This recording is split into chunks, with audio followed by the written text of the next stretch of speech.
¿Qué tal? Muy buenas noches a todos. ¿Qué tal, profe? Bienvenidos a otro módulo más, a otra clase más del curso de preparación física. Y contigo, profe. Dale, Lili, gracias. Buenas noches, chicos, chicas. Bien, vamos a continuar con esta tercera clase. Les comento un poquito la idea. Es en esta tercera clase, junto con la cuarta clase, finalizar lo que es teoría general del entrenamiento y en la cuarta clase agregar la teoría, o sea, para después basarnos en la parte práctica sobre el entrenamiento de fuerza orientado al fútbol. Así podemos tener la primera clase práctica. ¿Está?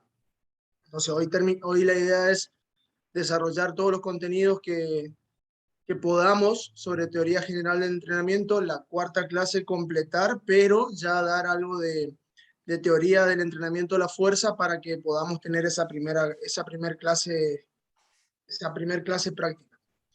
Así que bueno, no sé si hay alguna consulta, alguna pregunta, algo, y si no, ya arrancamos. Alguna inquietud, algo que, que tengan, y si no, seguimos. Cualquier cosita, ya saben, chicos, abren el micrófono, me hacen la consulta, la pregunta que quieran, o si quieren aportar algo también, no hay ningún problema. O la dejan a la pregunta en el chat y yo cuando la leo se las contesto. Bien, habíamos visto en la primera y segunda clase todo lo que tenía que ver sobre el concepto del proceso de entrenamiento, la función de un preparador físico. Y lo último que vimos fue los principios del entrenamiento deportivo, que habíamos visto que son leyes en las cuales tenemos que basarnos para diagramar el proceso de entrenamiento, la sesión, la planificación, el microciclo, macrociclo,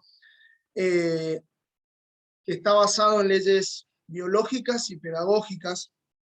Y bueno, vamos a continuar un poquito con esas leyes del entrenamiento que nos permitan entender un poquito mejor a qué exponemos al deportista cuando lo demandamos alguna carga sobre él, buscando algún tipo de mejora en el rendimiento. Entonces, lo fundamental en el entrenamiento deportivo es la carga.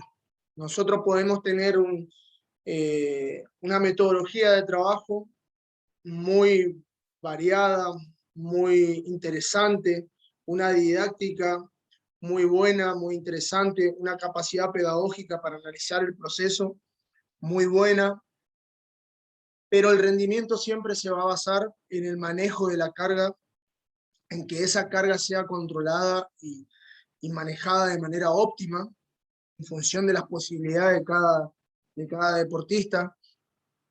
Es por eso que se dice, como veíamos en las clases anteriores, que entrenar es casi un arte, porque si bien uno se basa en la ciencia, tiene que tener mucha capacidad de percepción como entrenador para saber si lo que se está haciendo es mucho, es poco, es óptimo, es adecuado, si el proceso de recuperación se está llevando de manera óptima para que después se produzca eso que tanto deseamos, que es el aumento del rendimiento. Entonces, la adaptación a las cargas del entrenamiento son los procesos donde el organismo modifica sus componentes bioquímicos internos con el fin de sobreponerse a situaciones de trabajo físico o estrés. Nosotros vamos a impartir una carga sobre el individuo, que en este caso sería el deportista, y eso va a tener una respuesta. El deportista en una fase de inicio se encuentra en un estado de equilibrio. El estado de equilibrio sería esto que se denomina homeostasis. Cuando nosotros impliquemos o apliquemos una carga de entrenamiento basada en distintos métodos y en búsqueda de distintos objetivos, va a aparecer la fatiga. Esa fatiga va a generar un descenso del rendimiento y por lo tanto va a ser necesario la aparición de la recuperación para que luego se produzca la supercompensación y el aumento del rendimiento. O sea, nosotros tenemos que entender que dentro de ese, por eso es un proceso entrenar.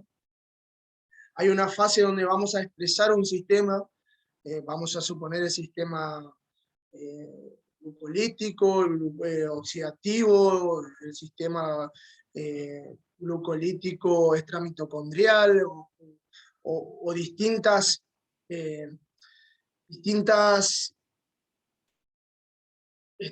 estrés a nivel mecánico, a nivel muscular. O sea, tenemos que saber que siempre ese va a ser el fin del entrenamiento, pero también tiene que existir la fase de recuperación. Si no hay un momento de recuperación, el rendimiento no va a verse, no va a ver,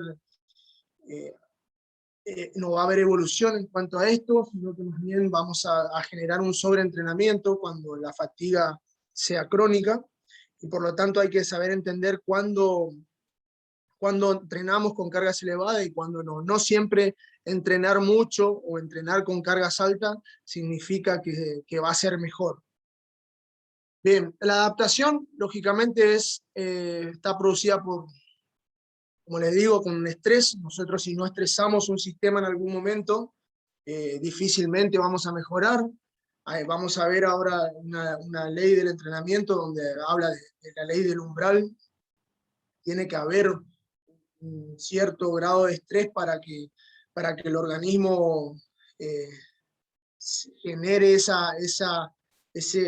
cambios y esos procesos enzimáticos para mejorar ese catabolismo y anabolismo donde permita mejorar el rendimiento. Y ahí aparece una de las leyes más importantes del entrenamiento, la ley de Seyle, del síndrome general de adaptación, donde hablamos de una primera fase, la fase de alarma. Eso es cuando nosotros sometemos al deportista a una carga. El rendimiento, como les dije, se va a ver afectado producto de la fatiga. Generalmente siempre pasa mucho que al inicio de una pretemporada, donde se busca esto, la fase precompetitiva, se busca generar un estrés de los distintos sistemas, buscando lograr adaptaciones que me permitan tener un mejor rendimiento durante la etapa competitiva. Y pasa, uno percibe que la primera semana del entrenamiento el deportista tiene una buena respuesta hacia los estímulos propuestos, y empieza a suceder que con el correr de las semanas de los microciclos, pasando el tercer microciclo, cuarto, el rendimiento desciende de manera abrupta. Uno lo puede percibir de forma muy natural en las respuestas mecánicas y fisiológicas que tiene el deportista, y es producto de este agotamiento, de este estrés que genera la carga. Y bueno, ahí es muy importante, para poder llegar en condiciones óptimas y aumentar el estado de forma, el proceso de recuperación, el cual no quiere decir que no se va a entrenar, pero sí que hay que ser muy cuidadoso o muy meticuloso con el tema de las cargas. Por eso no siempre se trata de entrenar o someter a cargas elevadas al deportista, sino elaborar el proceso. Eso lo vamos a hacer, vamos a elaborar pretemporadas en su momento cuando llegue planificación, cómo variar la carga para tratar de lograr presentarse a la primera competencia de la mejor manera posible. Y para eso hay que entender esta ley del síndrome general de adaptación. Nosotros vamos con el entrenamiento, generar esta situación.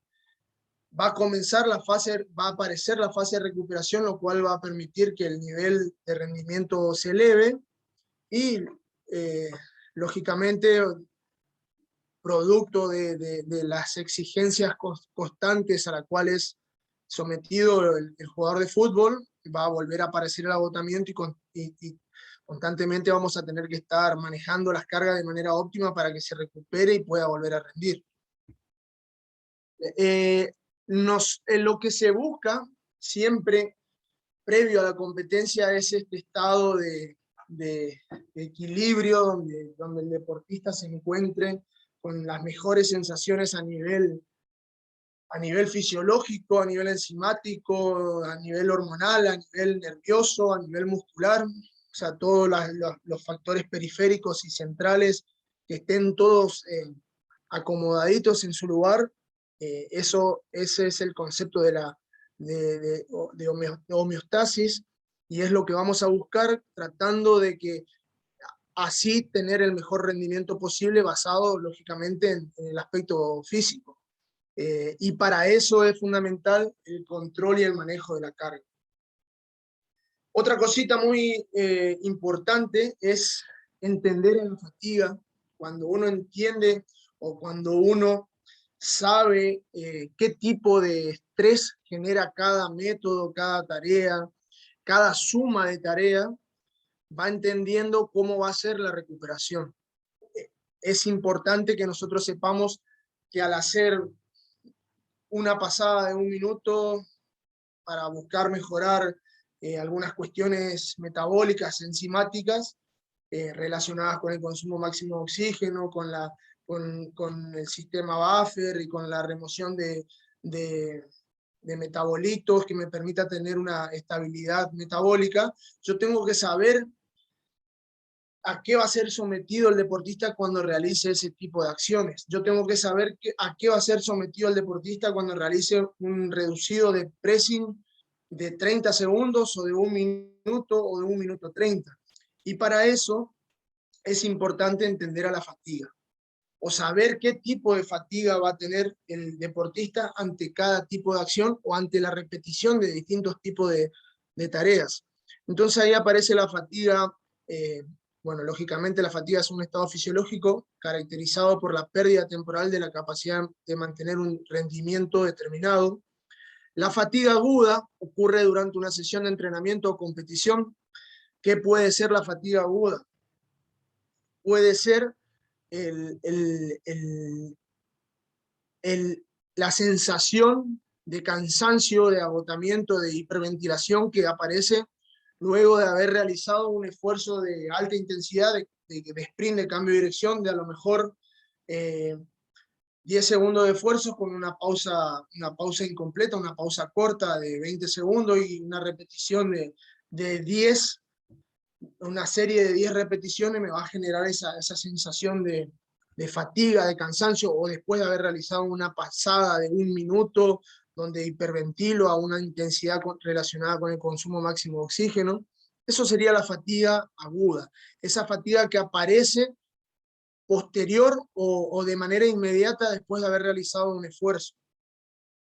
Con esa fatiga, lógicamente que la suma de trabajo me va a llevar a la fatiga subaguda, pero yo tengo que entender la fatiga aguda para saber cómo organizo los estímulos, como eso que habíamos hablado de principio del entrenamiento, de la sistematización, saber que si realizo un trabajo que esté orientado a la resistencia, me va a dejar una fatiga residual que puede afectar a otro trabajo si yo lo quiero realizar después. Entonces siempre es conveniente, como ya dije en la clase anterior, realizar toda aquella tarea que no deje esta fatiga, esta sensación de cansancio, para realizar al final de la sesión aquellas tareas donde el deportista se encuentre ya así fatigado.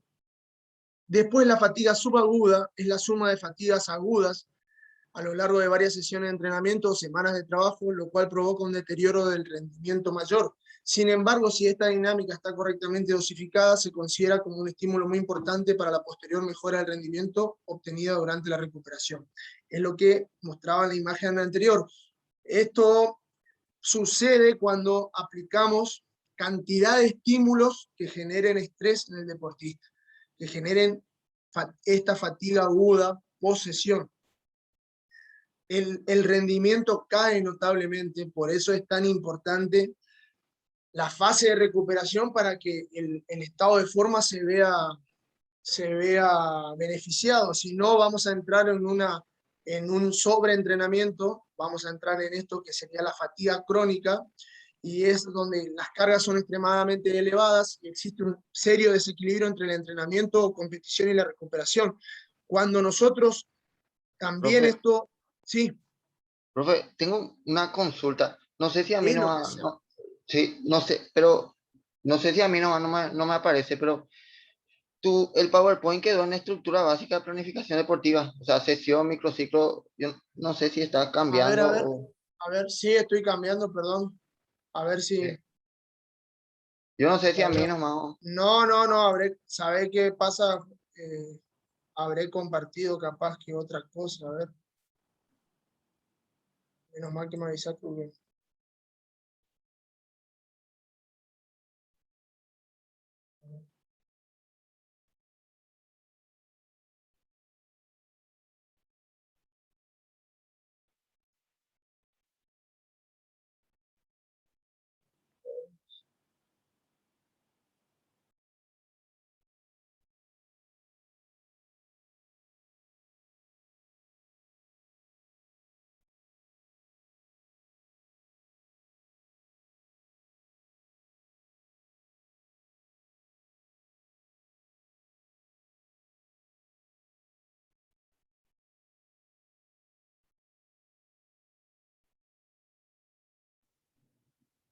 Ahí va cambiando ya. ¿Ahí aparece eso o no? Preparación física del fútbol. Ahora A ver, adaptación a las cargas de eh, entrenamiento. ahí está, ahí está. Se ve que no sé qué macana hice yo. Bueno, esto es lo que le hablaba de la primera parte de la carga del entrenamiento y qué es lo que buscamos. Esta es la ley de Sale. ¿Se ve, no ahí? ¿Se ve? ¿Se ven, chicos? Sí, profe, ahora sí. Bien, bueno, acá era lo que buscábamos, lo que yo le decía, con el entrenamiento se genera este descenso del rendimiento producto de la fatiga y es ahí donde se hace importante la recuperación para poder aumentar el rendimiento.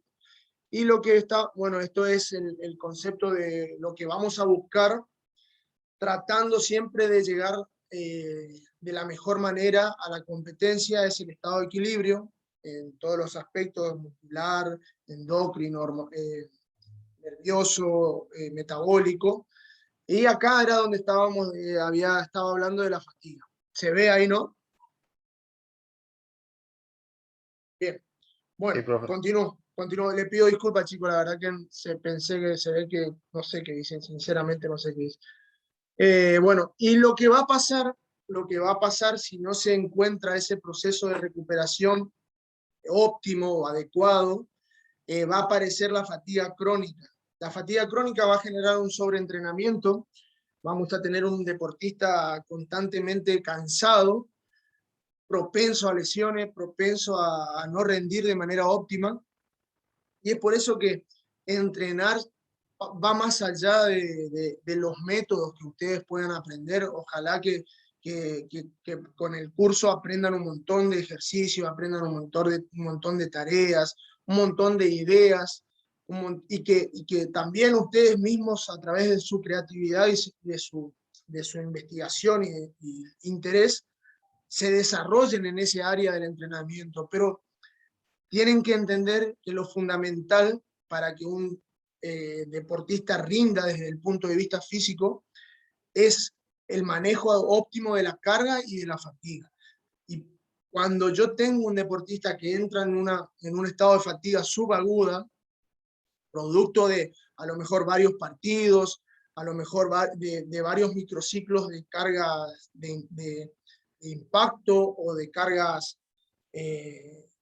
elevadas, entonces yo tengo que saber que en ese momento va a ser necesario bajar las cargas, disminuir el volumen, disminuir posiblemente no las intensidades, pero sí aumentar la densidad, disminuir el volumen, tratar de que el deportista entre en esa fase de recuperación para poder supercompensar. Y sobre todo, esto es es sumamente importante el manejo en la fase competitiva. ¿Por qué? Porque la competencia genera esta fatiga subaguda, deja esa fatiga residual que demanda 72 horas, en algunos un poquito más, en algunos un poquito menos. El entrenamiento, si la carga es excesiva a lo que sería correcto, también va a producir una fatiga subaguda y vamos a estar afectando el rendimiento de la competencia. Por eso, después cuando veamos, igual se va a repetir bastante la imagen del microciclo, del manejo de carga del microciclo, pero después lo vamos a ver de manera más concreta. Van a ver que hay días que en la semana donde se compite son días para recuperar, días para trabajar lo que sea necesario mejorar y días para volver a recuperar y activar para llegar de la mejor manera posible a la competencia. Esto no quiere decir que no se va a entrenar, o que no, pero sí hay que, eso que yo les hablaba de la naturaleza de las tareas, hay que saber qué tipo de cualidad me conviene estimular los días de recuperación, qué cualidad me conviene estimular los días de activación, para poder tratar de no errarle, porque siempre vamos a estar sujetos a errores, siempre algo vamos a pifiar. Esto no quiere decir que uno siempre va a tener la capacidad de pegar en el blanco, digamos, por más que tenga experiencia, por más que tenga conocimiento teórico, práctico, porque a veces el sujeto es tan variable, el deportista es tan variable en su capacidad de percibir carga. O sea, lo que hoy a lo mejor para un deportista es una carga media, para la semana siguiente, producto de la fatiga subaguda generada por el partido, esa misma carga puede ser más elevada o puede ser percibida de otra manera. Entonces siempre hay que, como les vuelvo a repetir, tratar de entender qué tipo de fatiga o qué nivel de fatiga tienen mis deportistas para saber qué nivel de carga aplico. No es siempre 8 de 5, no es siempre 3 bloques de 4, no es siempre en intermitente, por ejemplo, no es siempre 10 pasadas de 1 minuto, no es siempre... Nosotros lo que tenemos que saber es manejar carga, es decir, bueno, hoy quiero que mi carga sea elevada. Bien, para este grupo, ¿cuál es una carga elevada en un entrenamiento, en un HIIT largo, buscando mejorar o estimular el consumo máximo de oxígeno? Bueno, para este deportista, este grupo, yo necesito meter 15 minutos netos de trabajo, entonces necesito hacer 15 minutos, 15 pasadas de 1 minuto. Bien, ese es el parámetro que yo tengo de sensación que puede ser una carga elevada para una semana precompetitiva. Pero si tengo un deportista que está muy fatigado, posiblemente en vez de ser 15, ese nivel de carga que yo estoy buscando, a lo mejor tienen que ser 3. O a lo mejor está bien y en vez de ser 15 tienen que ser 18. Esa es la capacidad que tiene que tener el preparador físico para percibir y tomar decisión. Y por eso vuelvo a repetir, es importante entender 2 cositas fundamentales: la naturaleza de las tareas, qué carga va a magnificar cada trabajo, y después entender el nivel de fatiga en el cual se encuentra mi deportista, o el nivel de fatiga que adquirió producto de esa carga. Y ahí empiezo a decidir otra vez si aplico otra carga alta, si desciendo para que se recupere. Y ahí está lo lindo y el secreto de la preparación física, y no si sé hacer muchos ejercicios, si sé hacer menos, si sé hacer más trabajo reducido, si sé hacer menos trabajo reducido, que si bien es importante, vuelvo a repetir, pero no está ahí el secreto. Bien, acá, bueno, o sea, es un poquito más de lo mismo. Nosotros vamos a generar el estrés que va a producir un catabolismo a nivel enzimático, a nivel muscular. La recuperación va a ser fundamental para los procesos anabólicos, o sea, regenerar todo ese desorden que generó ya sea el estímulo, ya sea la competencia, ya sea el estímulo de entrenamiento, buscando esa bendita, el concepto de supercompensación. Tenemos después los efectos del entrenamiento. Tenemos un efecto inmediato, que es el que se produce al terminar la aplicación de las cargas. Efecto resultante es el que se produce en el periodo subsiguiente hasta la aplicación de una nueva carga. Y efecto acumulativo es el resultante de los efectos anteriores durante un proceso prolongado. Acá esto es importante entender para saber cuánto debo estimular cada cualidad para poder lograr una adaptación. Yo puedo decir, vamos a suponer, un efecto inmediato puede ser la realización de 6 sprints de 20 metros previos a un trabajo de fútbol formal, a un partido. Eso me va a traer un efecto inmediato seguramente positivo para lo que sigue, o puede ser un efecto inmediato contraproducente para lo que sigue. Por ejemplo, realizo un trabajo reducido buscando mejorar la capacidad de repetir esfuerzo o de sostener esfuerzo, y bueno, me va a generar un grado de fatiga que va a afectar a lo que continúa la sesión. Entonces, y el efecto resultante es la suma de trabajo, cómo va a ir afectando, ya sea el rendimiento para bien o para mal, porque puede ser que afecte para bien, y puede ser que afecte para mal, porque es necesario que aparezca primero esa recuperación. Y el efecto acumulativo, lógicamente, nosotros entrenamos, ejemplo, la fuerza durante 8 semanas con un nivel de carga, con una intensidad, logramos una adaptación, eso sería un efecto acumulativo, y tenemos que volver a reprogramar la carga, reprogramar el proceso de entrenamiento para que o se sostenga esas ganancias que tuvimos, o que podamos seguir mejorando y no se produzca un estancamiento en el deportista.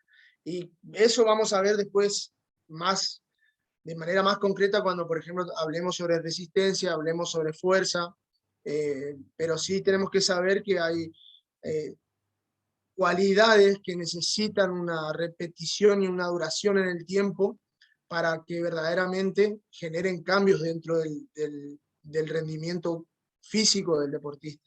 No alcanza por ahí con el efecto inmediato que puede llegar a producir una sesión de fuerza si no es repetida en el tiempo.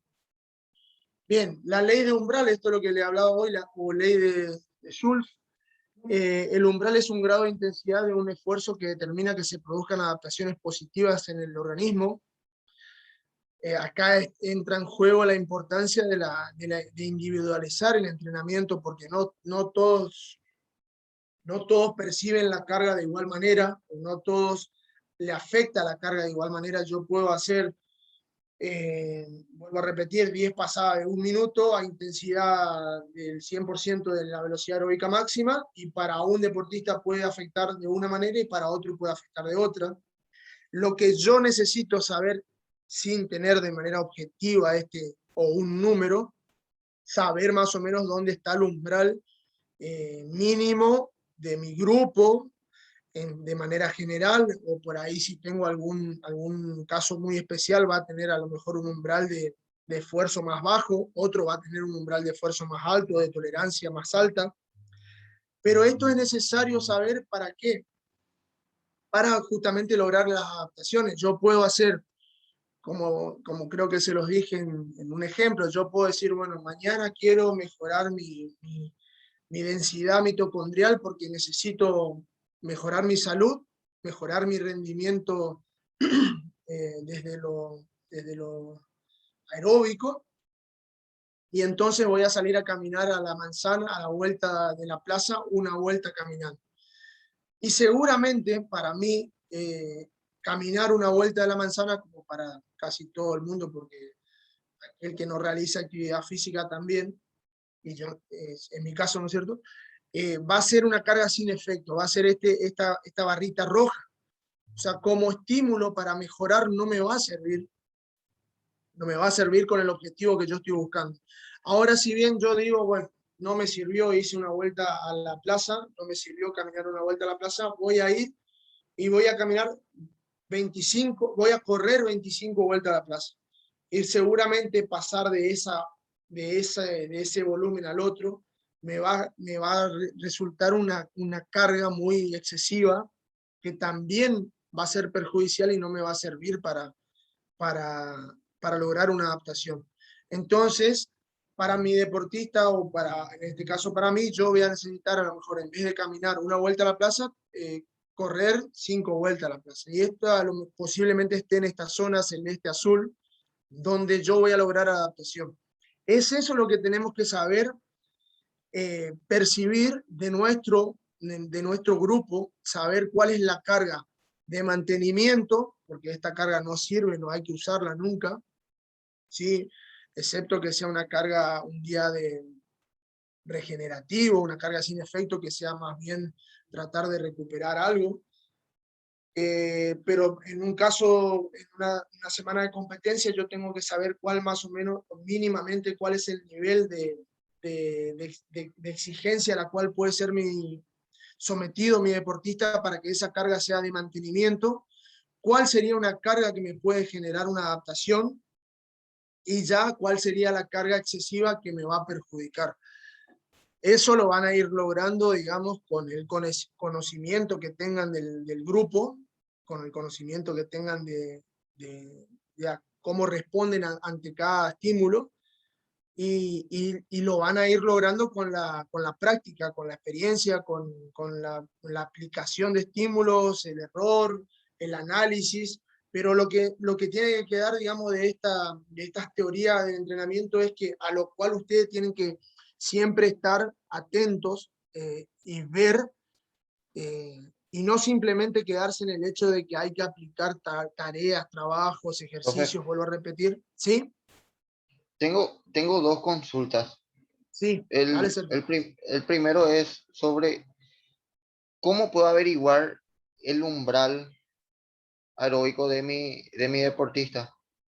Y la siguiente pregunta es que si todas las personas tienen el mismo umbral anaeróbico o aeróbico, en donde puedo calcular, digo yo, donde puedo generar Bien, ¿cómo se dice? Mi planeamiento. sí, bien, O sea, Sergio. El umbral, sí, sí, decime, perdón. cómo puedo, sí, ¿no? Y eso, ¿cómo puedo averiguar dónde está el umbral de mis deportistas y si todos tienen el mismo, vamos a decir, la misma línea de umbral? Eso. Bien, primero, claramente no todos tienen la misma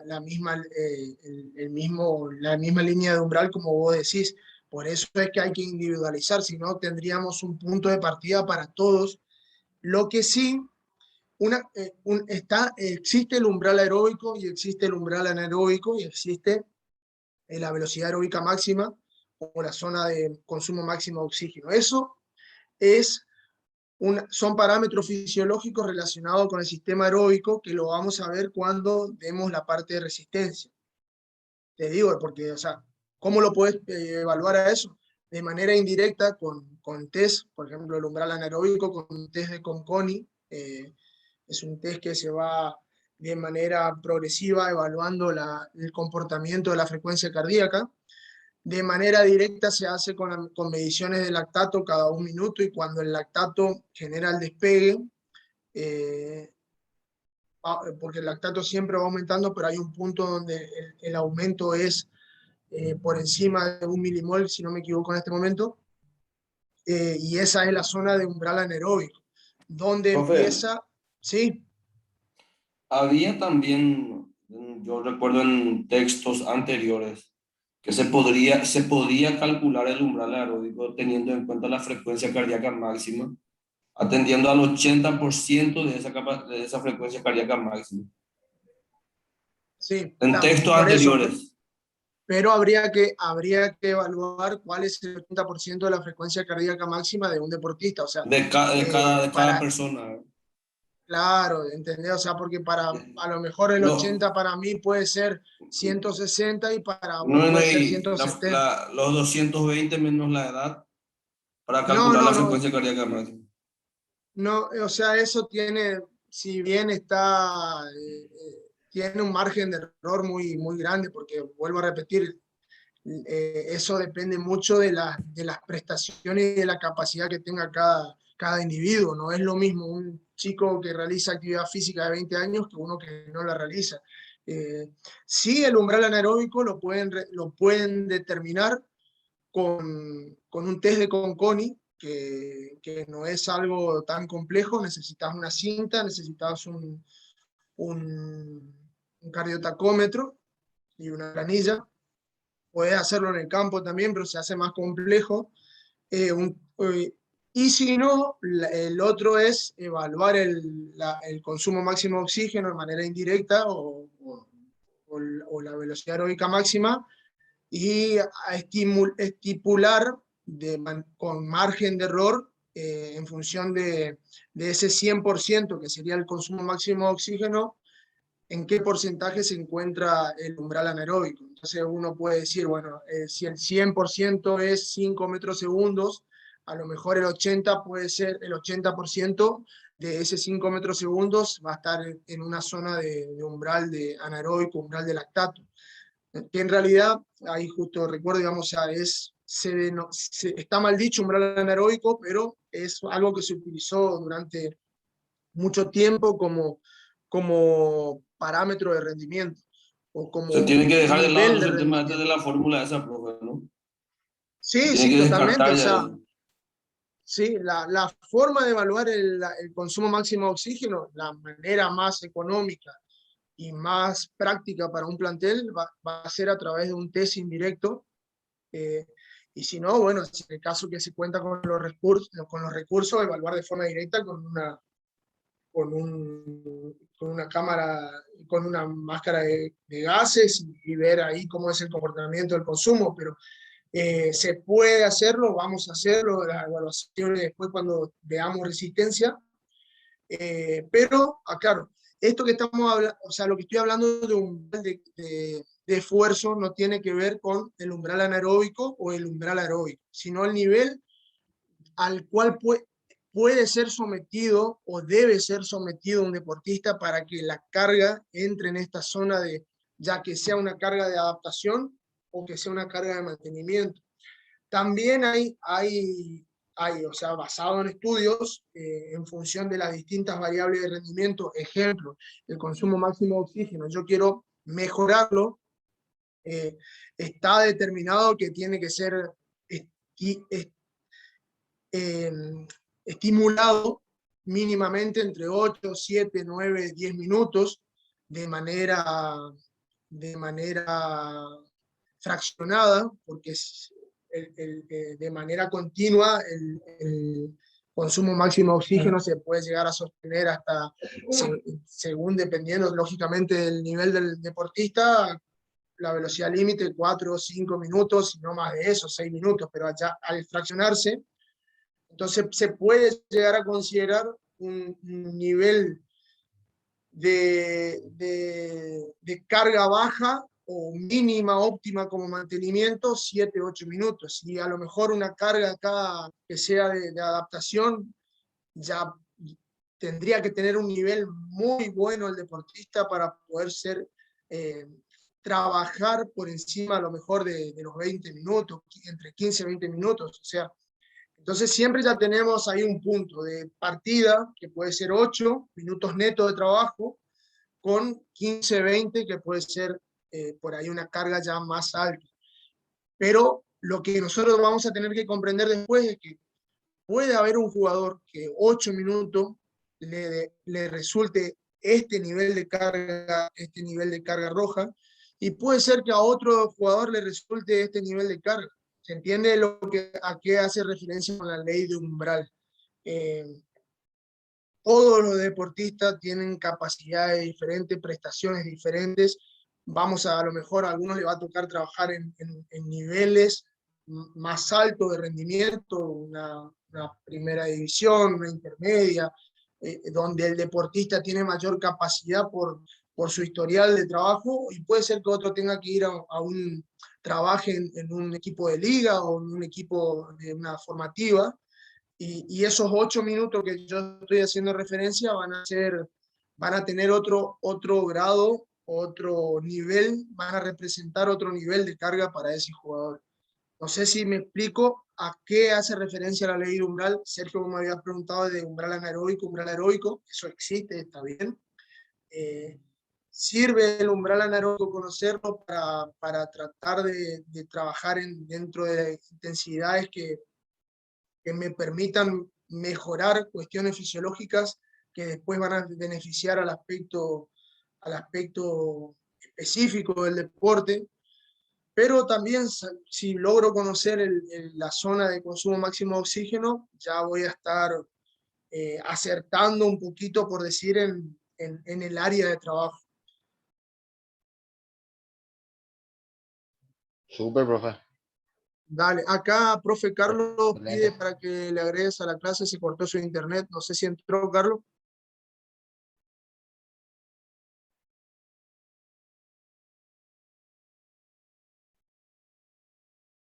No, no está Carlos. No sé si estás, Lili, ahí para aceptarlo, por favor. O si alguien, chicos, puede mandar un mensaje en el grupo, así, ahí parece que entró Carlos. Ahí entró Carlos. Bien, continuamos entonces. Vuelvo a repetir, cualquier cosita me preguntan, me interrumpen, no se hagan problema, que no me molestan ni nada, tranquilo, chicos, al contrario, me parece que puede resultar más productivo para todos y por ahí interactuamos un poquito más. Se hace complejo en esto porque es poco práctico, por decir, pero bueno. Bien, a la hora de manejar cargas, es fundamental entender las estructuras básicas de una planificación deportiva. Esto lo vamos a ver rapidito así, después cuando veamos planificación vamos a ver un poquito, vamos a ver mucho más de manera específica. Ahora es más relacionado con carga de entrenamiento. Nosotros vamos a tener sesiones, que son la sesión la estructura básica más pequeña, digamos. Vamos a tener un microciclo, que es una estructura generalmente de una semana de entrenamiento, pero puede haber microciclos de menos días o de más días. Vamos a tener la estructura un poquito más grande, que es el mesociclo, el macrociclo y el plan plurianual. ¿Esto para qué sirve? O sea, ¿para qué sirven estas estructuras básicas? Además de para poder determinar objetivos, ser más específico en qué se va a buscar, también nos sirve para entender esto de manejar la carga. O sea, yo puedo tener un microciclo de ajuste, que generalmente siempre es el primer microciclo de una pretemporada. Después puedo tener un microciclo de adaptación, que es un microciclo de mayor carga, y un microciclo de impacto. O sea, yo con la diferenciación de los microciclos ya sé qué nivel de carga va a tener que tener cada semana de trabajo para ir en búsqueda de lo que estoy tratando de lograr. Y después puede haber un microciclo de recuperación. Entonces, conocer la estructura me va a permitir a mí manejar la carga de mejor manera. Lo mismo que puede haber un mesociclo en la fase precompetitiva más orientada a la preparación general, o puede haber un mesociclo más orientado a la preparación específica, o puede haber si se utiliza una periodización tradicional, si se utiliza una periodización de ATR, por decir, puede haber un mesociclo más orientado a la fuerza general y después orientado a la fuerza explosiva. Me va a permitir siempre saber hacia dónde estoy apuntando el objetivo. A ver que bien. O manejar de mejor manera la carga del entrenamiento. Bueno, acá un ejemplo práctico, digamos, o sea, esto es una planificación mía que de una manera que yo hacía antes, ya no la hago así, pero la tenía ahí, es solamente para evidenciar esto de cómo la carga puede ir progresando en función de estas fases de la periodización. Por ejemplo, yo puedo decir, bueno, a lo mejor acá trabajo en zona de umbral anaeróbico, que sería superaeróbico, que yo ya no utilizo más esa terminología porque está demostrado que por ahí no existe el esfuerzo aeróbico o anaeróbico, porque todo esfuerzo hay una demanda energética de todos los sistemas. Entonces, si bien sirve como para evidenciar zona de trabajo, está mal dicho. Entonces, bueno, pero vuelvo a repetir, es una planificación vieja. Y bueno, yo, ¿qué me sirve a mí esto? O sea, ¿qué quiero que vean ustedes? Cómo la carga hay que ir controlándola para lograr esto que hablábamos de generar el estrés, tratar de recuperar para después aumentar el rendimiento. Y fíjense en esa cualidad, cómo va aumentando el volumen, de 30 pasa a 34, de 34 pasa a la siguiente semana 36, y en la semana donde es un microciclo de recuperación vuelve a disminuir el volumen de trabajo. Eso es lo que tenemos que tratar de hacer a la hora de planificar. Esto es una estructura plurianual, de una por ahí de etapa formativa, donde yo ahí sí planifico todo el año, porque tengo que ser coherente en lo que quiero desarrollar, con lo que quiero mejorar con mis jugadores juveniles, infantiles. La competencia tiene que quedar a un lado, porque lo más importante es constantemente mejorar aspectos técnicos, condicionales, que le van a permitir al jugador después llegar en condiciones óptimas a una primera división.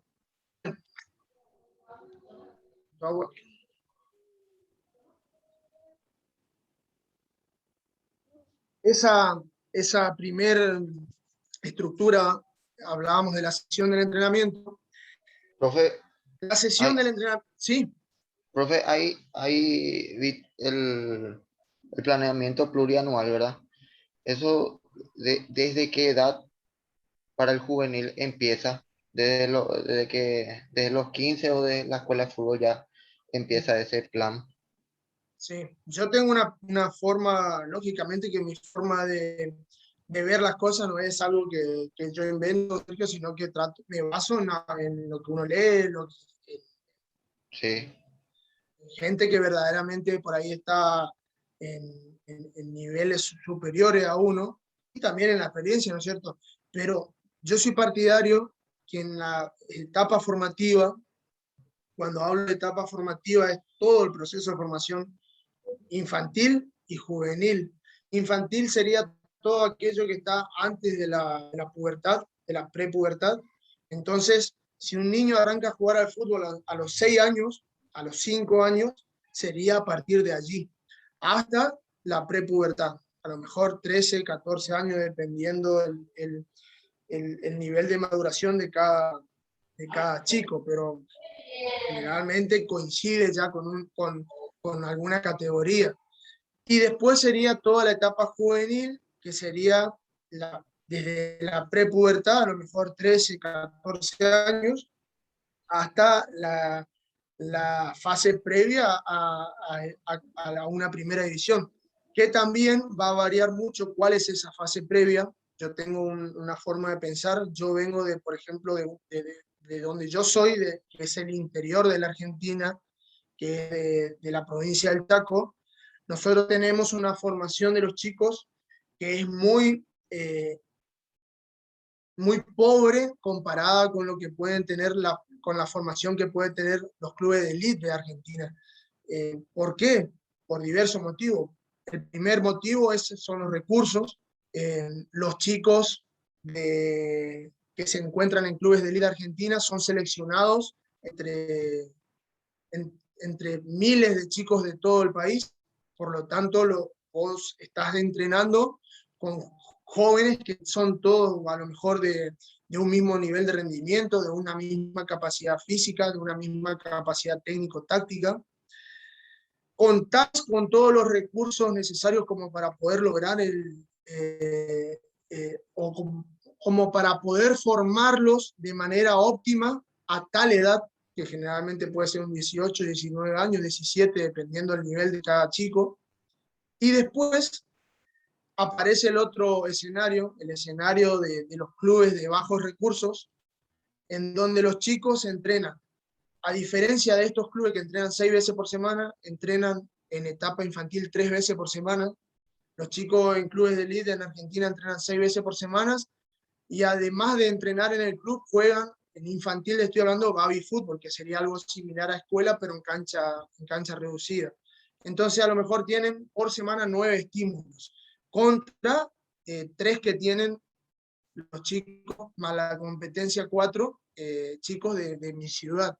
Entonces ahí, hasta dónde, aquí quiero llegar yo, cuando uno hace el total de volumen de trabajo al cual fue sometido un chico o cual fue sometido el otro, sucede que es grandísima la diferencia, y por lo tanto si hay diferencia en el volumen de trabajo, evidentemente va a haber diferencia en el nivel de formación.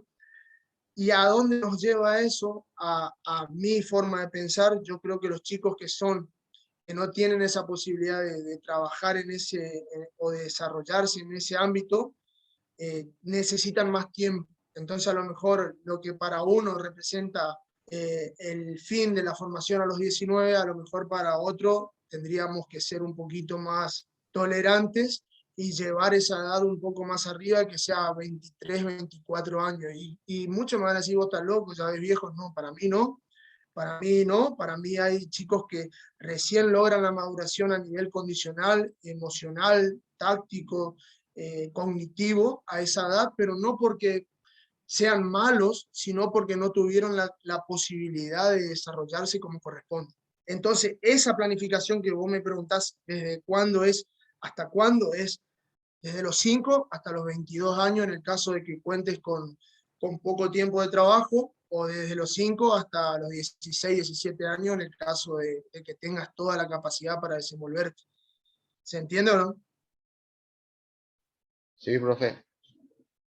Excelente. Y ahí, Sergio, uno debe armar todo, bueno, orientar. En esta categoría deseo mejorar, vamos a suponer infantil, los esquemas motores básicos, lógicamente porque es la etapa donde necesita mayor estímulo, mayor desarrollo, para que después eso de aprender a correr, a saltar, a trepar, beneficia a las acciones específicas del juego. Entonces, después empezar a trabajar, no sé, apuntás a cierto objetivo, cuando ves que tu grupo desarrolló, alcanzó los objetivos que vos buscas, en la otra categoría determinás otro objetivo, pero siempre tiene que haber una congruencia entre categoría con categoría, para que justamente el chico se forme de manera adecuada. Bien, la sesión del entrenamiento. Acá el concepto sería algo similar a lo que te estoy diciendo. Nosotros siempre, cada sesión va a ser la piecita de un rompecabezas. Nosotros lo que tenemos que entender que la sesión va a estar, las sesiones tienen que estar organizadas siempre en función de la periodización, en función del objetivo, de decir, bueno, mi objetivo es mejorar la fuerza con este grupo de jugadores.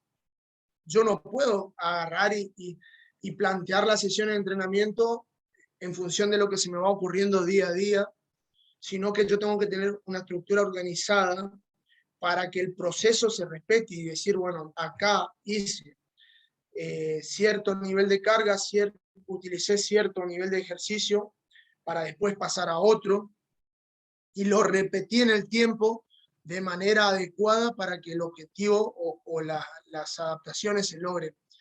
Entonces, cada sesión de entrenamiento va a ser esa piecita del rompecabezas que yo voy a tener que armar para poder lograr desarrollar lo que estoy buscando en un deportista, en un jugador de fútbol, y que no quede solamente en emplear sesiones en función de lo que uno va elaborando día a día, por decir, o va improvisando día a día, sino que tiene que haber algo estructurado. Y bueno, con el curso vamos a tratar de que ustedes seguramente muchos ya lo saben, lo manejan, pero bueno, a lo mejor pueden haber nuevas ideas que le permitan potenciar esto. Pero el objetivo es que ustedes puedan elaborar ese proceso, que lo puedan plasmar primero en un papel y después que lo puedan llevar a cabo en el campo. Bien, la clasificación de las sesiones de entrenamiento. Tenemos sesiones de entrenamiento según el tipo de tarea, según la forma de organización y según la magnitud de la carga. Según tipo de tareas, va a haber sesiones de aprendizaje, de perfeccionamiento. Esto va a coincidir con las sesiones de desarrollo, donde vamos a buscar que el jugador aprenda algo nuevo. Ya puede ser un trabajo físico, o que aprenda a lo mejor un ejercicio nuevo de fuerza, o que aprenda algún principio táctico que le permita desarrollar alguna cuestión condicional. Va a haber tareas orientadas, sesiones, perdón, orientadas más a lo condicional, a lo físico, y va a haber sesiones orientadas a la valoración, que sería todo lo que tiene que ver con evaluar, con controlar. Siempre se va a entrenar, pero puede haber una mayor incidencia en alguno de estos aspectos.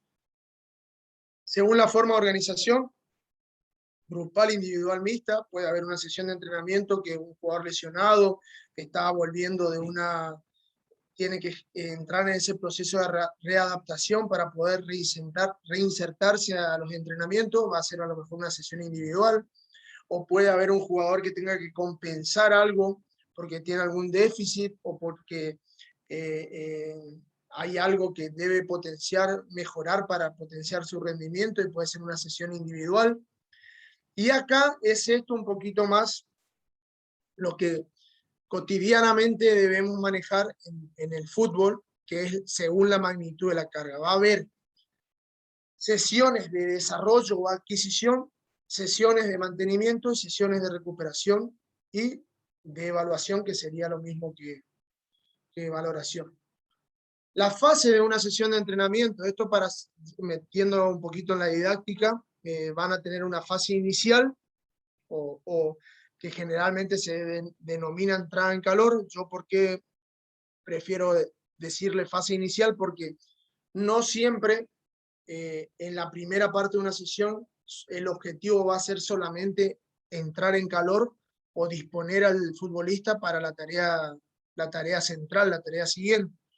Porque la entrada en calor, como es dicha, puede tener un contenido transversal, o sea, se puede buscar mejorar algo, además de entrar en calor, como puede ser algún aspecto coordinativo, algunos trabajos de fuerzas específicos o preventivos, alguna rueda de pase, o sea, estimular algún aspecto técnico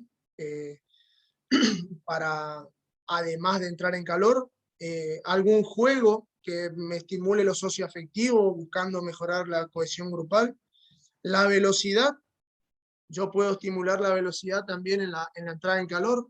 Entonces, por eso, hacer esta diferenciación entre fase inicial y no entrada en calor. Después tenemos la parte central, que generalmente siempre va a tener entre 1, 2 o 3 contenidos.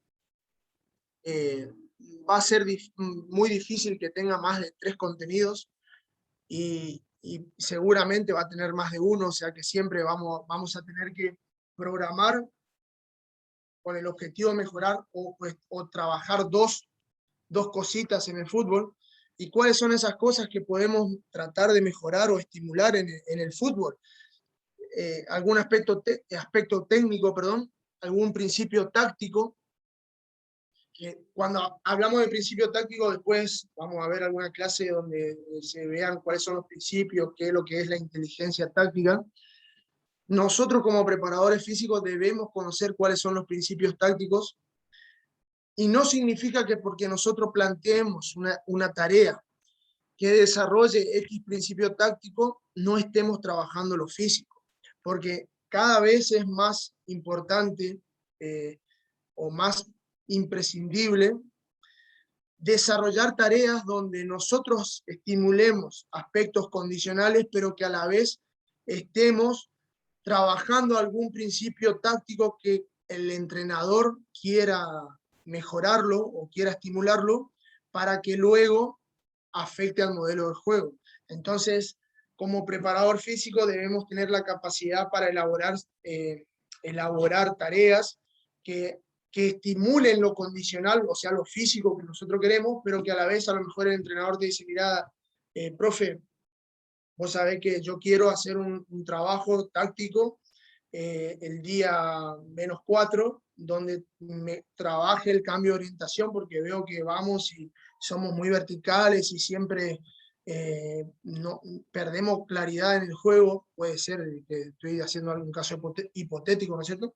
Entonces nosotros podemos armar una tarea que estimule a lo mejor las acciones de la resistencia específica, que puede ser las aceleraciones, desaceleraciones, y que a la vez presente este principio táctico que quiere el entrenador trabajar. Entonces, pues, nosotros también podemos armar un trabajo así. O sea, el modelo de juego, generalmente eso siempre va a estar determinado por el entrenador, pero también puede pasar que haya que trabajar de manera conjunta. Esto ya dejó de ser que el profe hace su vida y el entrenador hace su vida, ¿no? Siempre tiene que ser un trabajo en equipo y coherente entre ambas partes, más las demás partes de un cuerpo técnico. Y lo socioafectivo. Yo puedo hacer un juego que a lo mejor tenga un sentido más regenerativo, buscando mejorar el estado de ánimo de un equipo. Entonces, de manera general, estos son los contenidos que podemos trabajar con un equipo de fútbol.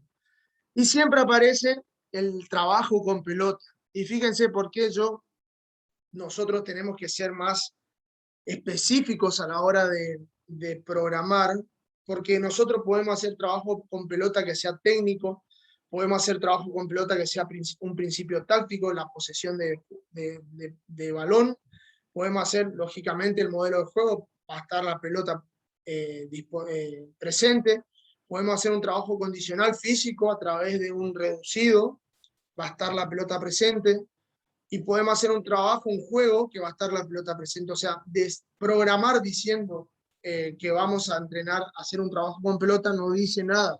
Y nosotros tenemos que ser lo más específicos y lo más, digamos, no abstracto, sino lo contrario sería a la hora de programar y decir, bueno, vamos en búsqueda de esto. Trataremos de con esta sesión mejorar esto o estimular tal contenido. Y bueno, la parte final o vuelta a la calma, la sesión entonces sería fase inicial, parte central y vuelta a la calma, en donde las tareas que se pueden utilizar puede ser algún aspecto nutricional, alguna fruta, alguna bebida deportiva o simplemente agua, alguna charla motivacional o táctica, o sea, se puede utilizar como contenido de una vuelta a la calma. Se utiliza la flexibilidad, la elongación, demostrada que no tiene el efecto para el cual es utilizado, que es la recuperación. No hay estudios que demuestren que por estirar un deportista se va a recuperar más rápido, pero puede servir como un estímulo para bajar los decibeles, para que el deportista se calme, para que charle sobre algún aspecto, para darle un final a la sesión de manera formal, puede servir, y puede servir también como placebo, porque puede haber deportistas que consideren que se sienten mejor al hacerlo. Mi recomendación también va a depender mucho de los entrenadores, porque hay entrenadores que son, con el perdón de la palabra, que rompen los huevos que los jugadores elonguen, y bueno, a lo mejor para no entrar en una discusión con el entrenador, uno plantea el método, pero yo soy partidario de dejar esa fase final más libre, y que estire a aquel que considera que le hace bien y aquel que considera que no necesita, que no lo haga, porque también al jugador le infla un poco los huevos que uno le esté después de una sesión donde está sumamente cansado, fatigado, a lo mejor está caliente porque una práctica de fútbol no salió como quería o está en el banco de suplente, el preparador físico le siga pidiendo cosas, le siga exigiendo. Entonces, por ahí te va a llevar a un cruce con algún jugador, a hacer algo que no tiene ningún fin productivo. Para eso me parece a mí que cuanto podamos evitar todo tipo de malestar, mejor. Y después puede haber procesos de recuperación que sí está demostrado que son efectivos, como la crioterapia o algún otro que pueda estar presente dependiendo los recursos con los cuales cuente un equipo.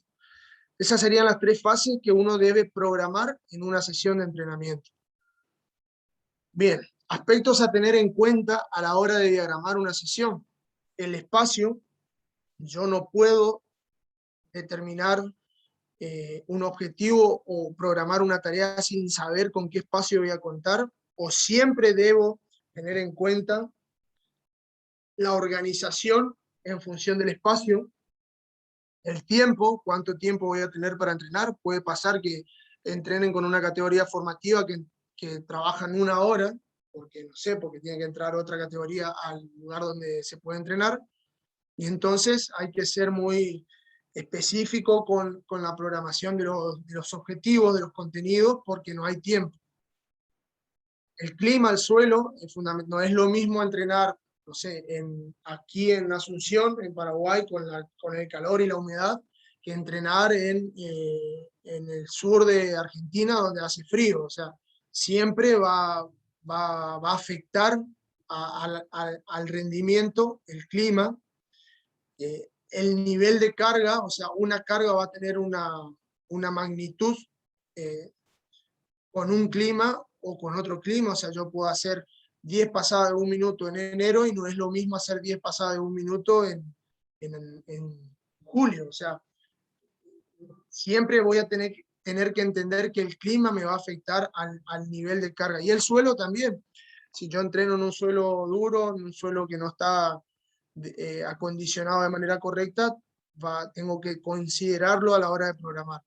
Los elementos, fundamental, si no sé, debo saber con qué elementos cuento para ver si puedo alcanzar el objetivo que estoy buscando. La cantidad de jugadores, cantidad de alumnos, nivel de los alumnos, y el estado del grupo, si es un grupo muy similar o si hay diferencia entre los integrantes, bueno, también tengo que organizar eso. Y el tipo de sesión. Todo eso me va a ir va a estar determinado por el objetivo. Pero ¿qué puede pasar? Puede pasar que yo digo, bueno, agarro un equipo mañana y digo, yo quiero mejorar la fuerza velocidad o la fuerza a tal intensidad o tal velocidad de movimiento. O sea, estamos hablando del entrenamiento de fuerza basado en la velocidad, y resulta que yo no tengo un encoder para medir. O resulta que a lo mejor puedo igual hacerlo sin un encoder, trabajar más o menos en la zona, pero no tengo los elementos que son las pesas, los discos, el gimnasio o el espacio, y no puedo ir en búsqueda de ese objetivo si no cuento con los recursos necesarios. Entonces, muchas veces todo esto me va a determinar el objetivo. Sería lo ideal que el objetivo, que yo determine todo esto en búsqueda del objetivo que me propuse, y no que esto me determine el objetivo. Pero en el fútbol, la mayor de las veces pasa que el objetivo va en función de todas estas cuestiones, y más el contexto, como hablábamos, siempre es el que pondera a la hora de decidir qué voy a hacer. Bien, el espacio que tengo y espacio en función del objetivo. Acá no es solamente hablar de espacio para organizar la cantidad de jugadores, sino que vamos a ver después cuando veamos el entrenamiento a través de tareas jugadas, cómo el espacio va a influir en una variable, en una cualidad física o en una variable de rendimiento, y cómo otro espacio con una misma tarea puede influir en otra variable de rendimiento. Entonces nosotros vamos a ver que el espacio es determinante a la hora de organizar una tarea, sobre todo en los aspectos físicos, pero también en el aspecto técnico-táctico. Yo veo muchas veces que entrenadores hacen reducidos o trabajos de tareas jugadas en espacios muy chicos con respecto a la cantidad de jugadores que hay, y resulta que el juego pierde dinámica, o el juego pierde esa naturaleza propia de la competencia, producto de que hay demasiados jugadores en función del espacio con el cual se está trabajando, el espacio de interacción individual, que sería esto que está acá. Entonces yo siempre tengo que, bueno, voy a incidir en la aceleración y en la desaceleración. Listo, tengo que utilizar X espacio. Voy a incidir más en la resistencia, en lo cardiovascular, tengo que utilizar este espacio. Voy a incidir en la velocidad, en las acciones de sprint. Bueno, tengo que usar este espacio con esta orientación. Quiero desarrollar la posesión de balón, y resulta que armo un reducido como el que está acá abajo, de 50 versus 50, y no se va a dar nunca la posesión, y cuando se dé no va a tener ninguna similitud con lo que es la competencia. Por lo tanto, el espacio es algo fundamental a la hora de programar. El tiempo, volumen total de la sesión, que generalmente va a ir de 60, 90 a 120 minutos, puede ser más, puede ser menos. Puede ser menos de 60, no se asusten ni crean que entrenaron poco un día que hagan una sesión de 50 minutos, porque posiblemente tengan un equipo cansado y necesitan estimular acciones de alta intensidad, y no pueden hacer mucho volumen producto de que lo que están haciendo es de muy alta intensidad. Entonces a lo mejor la sesión termina siendo una sesión de 50 minutos y no. Esto yo veo mucho que pasa en los preparadores físicos y en los entrenadores. Se estipulan un tiempo de trabajo y después son presos de ese tiempo de trabajo que determinaron, y a veces, por no cambiar, termina afectando al rendimiento del jugador. O sea, uno puede decir, bueno, hoy voy a hacer una entrada en calor de 25 minutos. ¿Pero por qué tiene que ser 25? ¿Por qué no planteas objetivos en la fase inicial? Decir, bueno, en esa fase inicial, la primera parte, generar esa predisposición al trabajo a través de la entrada en calor. Después desarrollar algún aspecto técnico, táctico, que me permita tener una mejor prestación en el otro trabajo. Y bueno, a lo mejor fue necesario 15 minutos de entrada en calor, y a lo mejor el trabajo de la tarea jugada era necesario, yo había dispuesto que sea 8 minutos, y a lo mejor en vez de ser 8 es necesario que sea 5, por el nivel de la percepción de esfuerzo que yo estoy teniendo los jugadores, y no me quiero pasar de rosca. Entonces yo soy partidario de que cada fase de la sesión tiene que tener un objetivo, y cuando se cumple el objetivo, ya sea objetivo sobre un contenido o objetivo de nivel de carga, ya está. No importa si yo dije es 60 minutos pero fue 50, o si dije 60 pero tiene que ser 80. No sé si se entiende a dónde voy. Bueno, ahí está el tiempo de cada fase de la sesión. La carga, siempre yo tengo que saber el nivel de carga que busco, y en función de ese nivel de carga que busco aplicar en esa sesión, estipular el tiempo de a lo mejor un bloque de trabajo, el tiempo de esfuerzo, el tiempo de la recuperación, y todo eso me va a determinar o estipular un objetivo a nivel condicional, a nivel físico. No puedo dejar pasar por alto, o sea, nunca el tiempo, y relacionar ese tiempo con el nivel de carga que estoy buscando. Porque yo puedo decir, bueno, nivel de carga bajo porque estamos en una fase de recuperación. ¿Cuánto es el nivel de carga bajo? Y a lo mejor puedo decir 40 minutos. Y resulta que estoy viendo que el esfuerzo empieza a tener una demanda más alta de la que yo buscaba o pretendía, y bueno, en vez de ser 40 tiene que ser 30, o al revés, tiene que ser un poco más. El clima, el suelo, la temperatura corporal va a afectar, va a generar deshidratación, la deshidratación va a afectar a los procesos metabólicos, a la cuestión contráctil del músculo, por lo tanto va a generar el grado de fatiga o va a afectar el rendimiento. El suelo, no es lo mismo entrenar, no sé, en una cancha donde el suelo no sea el mejor que entrenar en una cancha de césped o, o entrenar en un sintético que entrenar en una cancha de césped, a lo mejor, o tener o salir, se me ocurre un día sacar a los jugadores a correr en un piso duro, también tengo que tener en cuenta todo eso para diagramar la sesión. El clima, si hay barro, si no hay barro, si van a frenar mucho, si van a poder frenar, si no va a poder frenar, cómo va a trabajar ese aductor, cómo va a trabajar ese isquiotibial en el excéntrico, el grado de tensión que va a generar cada frenado, el riesgo de que se produzca alguna lesión por traumatismo. Todo eso tengo que tener en cuenta a la hora de armar una sesión de entrenamiento. La cantidad de alumnos, hay algo acá que para mí es fundamental y sobre todo en las fases formativas, evitar las hileras largas, o sea, evitar que el chico tenga que esperar mucho para poder participar o evitar que se arme un trabajo donde hay muchos jugadores en función de un espacio y toquen la pelota muy pocas veces, que tengan muy poca participación, sobre todo en etapa formativa, vuelvo a repetir.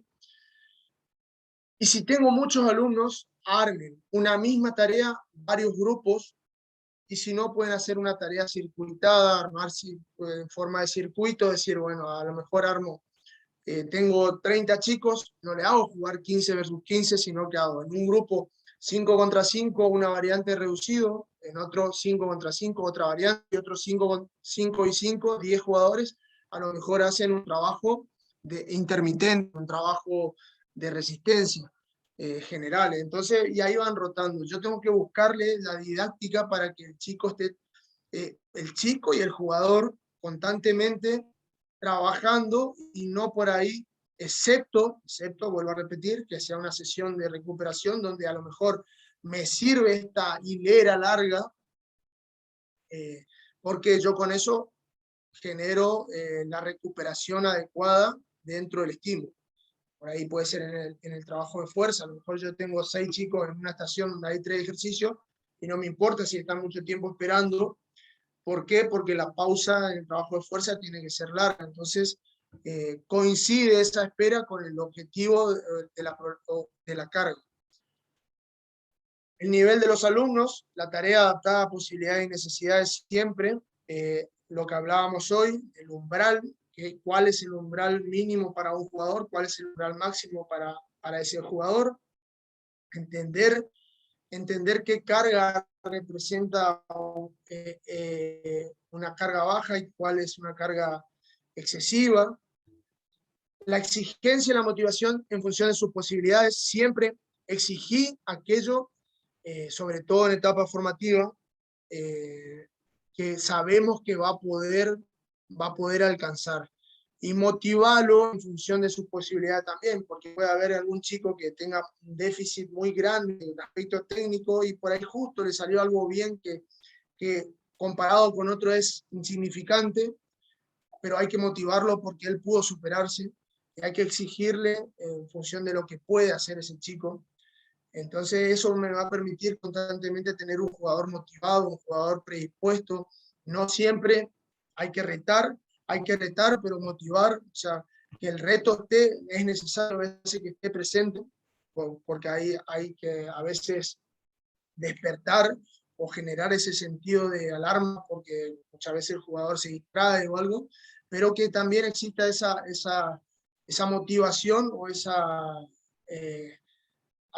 ese llamado a que algo que hizo bien sea por el entrenador, por el preparador físico considerado, digamos. El tipo de sesión, podemos tener una sesión de recuperación, una sesión de adquisición, mantenimiento, que puede estar orientada a la fuerza, a la resistencia, a la velocidad, y la fase de activación. Esto sería, por ejemplo, van a ver mucho un morfociclo basado en la periodización táctica. Hay una fase de recuperación, que generalmente son los 2 días posteriores al partido. Después veremos por qué, la fundamentación de por qué es necesario 2 días y no alcanza con 1. 3 días de adquisición. Uno puede estar orientado a la fuerza, generalmente es el primer día de esos 3. El día orientado a la resistencia o a la capacidad de repetir esfuerzo o a la capacidad de sostener esfuerzo. Generalmente ahí siempre se realiza la práctica formal de fútbol de mayor volumen. Una sesión de entrenamiento orientada a la velocidad, que no significa hacer todo sprint, sprint, sprint, sino que las acciones tienen que ser bien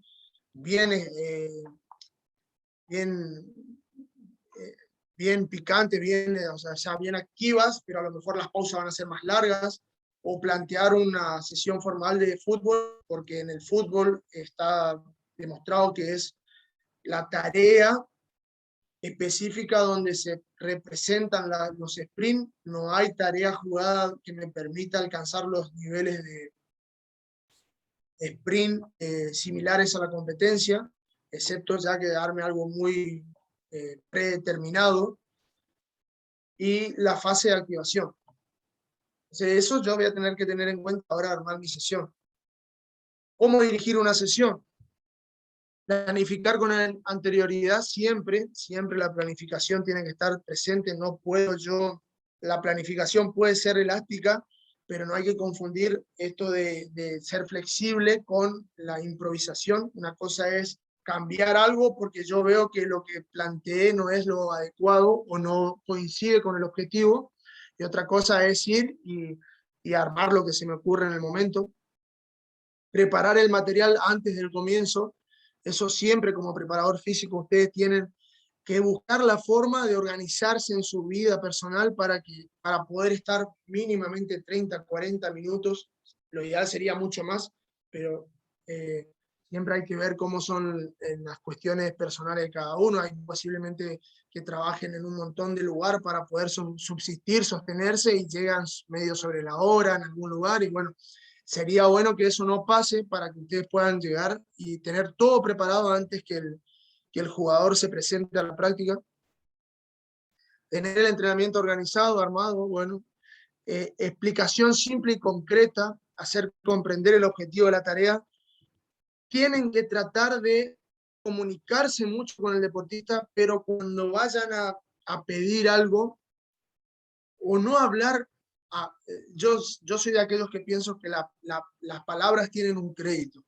Cuando uno habla mucho, termina perdiendo crédito, o esa palabra termina siendo insignificante, en el sentido de que se repiten tantas cosas, o ya pasa a ser algo que no tiene el efecto que uno busca en el jugador. Entonces, por ahí yo soy de pensar que hay que hablar lo menos posible, o hablar cuando es necesario.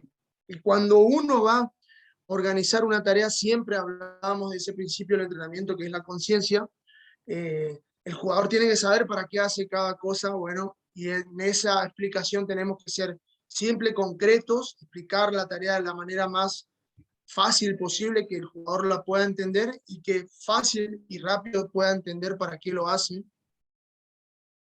Parar, corregir, reiniciar, cambiar, es fundamental. O sea, yo no puedo armar algo y decir, bueno, no, veo que no está teniendo el efecto que buscaba, y dejarla por el hecho de que yo ya planifiqué esa tarea. Tengo que tener mucha versatilidad para cambiar rápido, decir, bueno, tener algunos salvavidas, digo yo, o sea, que en el sentido de que, bueno, yo armé esta tarea así, y veo que hay algo que no coincide con lo que estoy buscando, tengo que saber que cómo con eso que está armado, meter alguna cosita que ya me permita generar alguna variante, o lo mismo, ver que puede haber una actividad que yo planteé que resulta en el inicio coincidir con el objetivo que estoy buscando, pero se repite tanto en el tiempo que necesito variabilidad, porque el jugador llega un momento que se aburre, el chico, el grande, el que sea, y necesito variar algo para volver a generar ese estado de motivación, y bueno, también cómo debo tener ese salvavidas ya preparado para decir, bueno, cómo a través de esta tarea rápido genero un cambio que me permita seguir sosteniendo el estímulo para alcanzar el objetivo que quiero. Siempre charlar con el jugador cómo se siente, después vamos a ver cuando veamos control de carga, la percepción subjetiva del esfuerzo, el estado wellness, como eso es un feedback, o sea, en el sentido de que yo le pregunto al jugador cómo se encuentra, qué le representó la carga de entrenamiento, si entendió, si no entendió, preguntarle sobre aspectos personales, porque muchas veces esos aspectos personales son los que pueden afectar al rendimiento, y yo estoy creyendo que el jugador está teniendo una mala respuesta producto de algún motivo que a lo mejor no tiene nada que ver, por eso siempre hay que hablar. Y organizar un cuaderno de tareas es una recomendación, porque uno muchas veces arma o crea un ejercicio y puede ser ese ejercicio muy productivo para buscar un objetivo, pero puede pasar que después de tiempo uno se le olvida tanto que va armando distintas cosas, distintas formas de organización. Entonces, un cuaderno de tareas es una sugerencia para que anoten un ejercicio, una idea, algo que quieren implementar a futuro y que por ahí a lo mejor hoy no lo pueden, para que no se les olvide eso que por ahí en un futuro le va a servir. Bueno, Freddy. Pobre Freddy, a trabajar. Estoy leyendo el chat por eso. Profe, disculpa, profe. Sí, Tengo sí, que ir a un Freddy. servicio, profe. Tengo que ir a un servicio. No, Disculpas. tranquilo, Freddy, tranquilo. Okay. Vaya y felicitaciones por el Disculpas. trabajo. Gracias, gracias. Bien, no sé cuánto vamos de tiempo, no tengo ningún reloj acá, no, pero continuamos. Bien, modelos de enseñanza. Hay distintos modelos de enseñanza para poder llevar a cabo un contenido y, lógicamente, alcanzar un objetivo. ¿Cuáles son esos modelos? Lo importante es entender la característica de cada modelo de enseñanza, la ventaja de uno y la desventaja de ese modelo por encima de los otros, porque hay filosofías de entrenamiento que se basan mucho en algunos modelos y otros en otros. Yo soy partidario de que cada modelo tiene una ventaja por encima del otro, y hay que saber cuándo es conveniente utilizar a uno o al otro, y no ser fundamentalista en el sentido de decir, soy de la escuela española, donde se trabaja todo con pelota y todo de manera situacional, o a lo mejor soy de la escuela de Bielsa, donde se trabaja mucho de manera analítica, mecanizada, y bueno, cada método, cada modelo va a tener su beneficio en función del momento y del contexto que nos encontremos. Bueno, los contenidos acá ya vimos, esto técnico, físico, socioafectivo, principio y modelo de juego. Tipos de tareas, van a haber tareas analíticas. ¿Qué quiere decir eso? Que son tareas que ya está preestablecido o predeterminado qué tiene que hacer el jugador. Esto se utiliza mucho en las etapas infantiles formativas, pero también en el fútbol, en lo que es la preparación física de etapas competitivas, sobre todo aquellos aspectos, a trabajos físicos generales. Por ejemplo, uno hace un trabajo de velocidad, donde ya le determina al jugador qué va a hacer, eso sería un trabajo analítico. Le determina una pasada de a lo mejor 200 metros a tal velocidad, eso sería un trabajo, una tarea analítica. Una rueda de pases, como es el ejemplo acá, una tarea analítica. Después tenemos tarea jugada o de principio, que va a coincidir con un modelo de enseñanza, que es el método global, donde se presenta un principio del entrenamiento, un principio táctico, perdón. El jugador tiene ya que pensar y analizar y resolver en función de una oposición, en función de una situación de juego, tiene su ventaja y su desventaja. Tareas específicas, competitivas o conceptuales relacionadas con el modelo de juego, donde por ahí el entrenador va a tratar de mejorar algún funcionamiento colectivo o algún aspecto individual sobre algún posicionamiento o algún patrón de juego. Y después tenemos las tareas alternativas, que pueden ser, por ejemplo, los juegos recreativos que me sirvan a mí para mejorar cuestiones relacionadas con lo socioafectivo o a lo mejor otro objetivo. Y los modelos de enseñanza son modelo analítico, modelo global y modelo competitivo. El modelo analítico, características, son tareas aisladas, poca o ninguna oposición real, trata de producir aprendizaje mediante automatismo. Según qué parte del juego se quiera trabajar, puede haber o no existencia de balón. Puede ser vuelvo a repetir, un trabajo de fuerza, es un trabajo analítico, un trabajo de velocidad es un trabajo analítico, una pasada es un trabajo analítico, un intermitente es un trabajo analítico, una rueda de pase, un trabajo de definición puede ser analítico. Y fíjense cómo las tareas el objetivo el método no me va a permitir englobar todos los aspectos que involucran a un gesto deportivo o a un deporte, como en este caso, como es el fútbol, sino que voy a poder trabajar a lo mejor algún aspecto físico, algún aspecto táctico. Cuando hablamos de táctico me refiero a movimientos colectivos o mecanizados. ¿Qué ventajas tienen? Son tareas fáciles y simples de organizar, planificar y lograr el objetivo planteado. Yo que planteo la tarea en búsqueda de que pase algo y va a pasar porque está todo preestablecido. Permite la misma participación de todo el equipo. Desde el punto de vista condicional son fáciles de cuantificar. Yo puedo decir, hago 10 pasado un minuto, sé que corrí 10 minutos a tal velocidad. En cambio, si hago un reducido, no sé cuánto corrió cada jugador o a qué intensidad corrió, si corrió mucho, si corrió poco, excepto que cuente con dispositivo de GPS.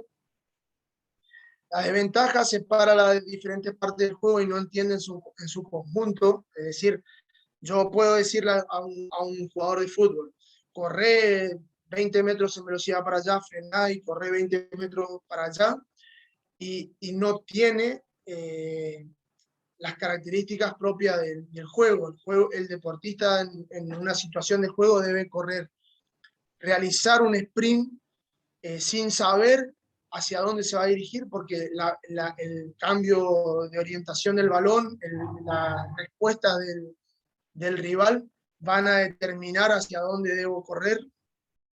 Está demostrado que la tensión muscular mediante electromiografía es mucho más alta en un cambio de dirección cuando el deportista no sabe hacia dónde va a tener que ir, que cuando ya sabe hacia dónde va a tener que ir.